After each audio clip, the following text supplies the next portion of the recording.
Every time we've made progress in America, we've confronted backlash and emerged from that backlash to continue to make more progress. The framers of the Constitution were not perfect. They didn't promise a perfect country, but they did promise a journey toward a more perfect union. Congressman Jeffries, who was a guest of ours just days ago with Jen Palmieri, one of Mark's co-stars on The Circus, still with us, James Carville and Mark McKinnon. All right, guys, let's talk about the new president. James, I'd like to start with you, and I have a dual question. Part one is the grades you would give him after 30 days. Well, first of all, congratulations to Mark and him, because Hakeem, I think, is one of the most talented people we have in the Democratic Party right now. Really, I don't know where he's going, but he's going a long way. I promise you that. I agree, James. I don't know. Honestly, I would do any. I would love to be sort of mildly critical of something the new president's done. I really can't think of anything so far. I think his town hall was just right on the money. I thought he had the right attitude about it. He seems to be handling things, and it's very early, and I'm sure it's a bit of a honeymoon, and we'll have plenty to complain about later. But as of right now, I think he's doing extraordinarily well in his demeanor and his policies and everything that he's done so far. But this is not going to last. But right now, I'm 100%, and I think a lot of people feel that way. He's doing a remarkably good job so far.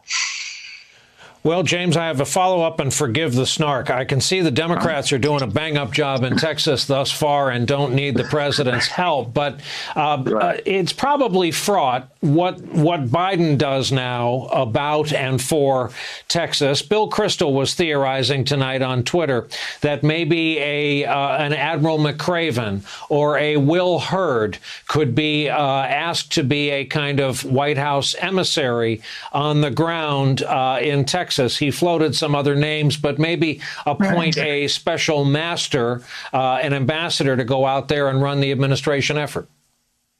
Well, I like Bill, and he's a friend of mine. We worked together on his campaign, but there's a lot of talented people in Texas. I mean, my friend Colin Howard, he could do anything in the world. The congressman from the Dallas area. I've been around these Texas Democrats, like Texas Republicans. They're real talented people at it. They have to have a Democrat, but I think that there are plenty enough people to do this, and I think they'll got to kind of figure out how they do that grid. They got a little bit cowboyish there, and it kind of bit them, and they're going to have to refigure this thing. And I think the smarter people in Texas, which there are a lot of smart people in Texas, have already figured this out.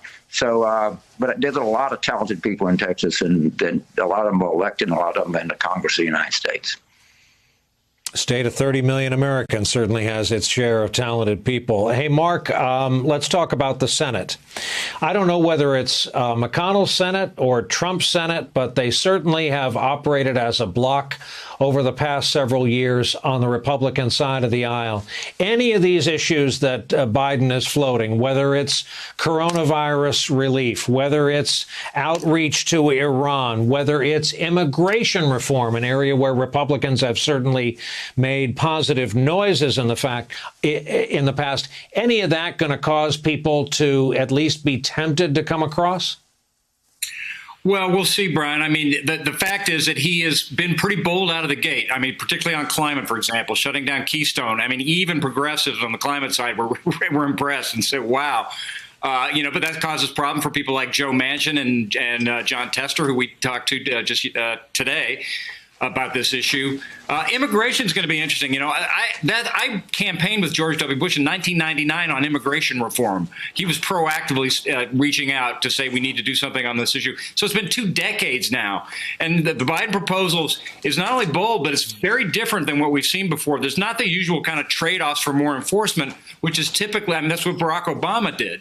So this is a much more sort of progressive notion on immigration. And we'll see how, Republicans, they're going to say, listen, they're drawing down on any enforcement, inviting everybody over.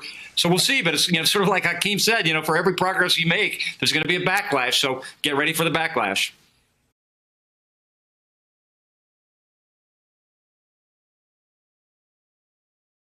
Hey, thanks for watching our YouTube channel. You should know that you can follow today's top stories and breaking news and catch up on your favorite MSNBC shows all in one place.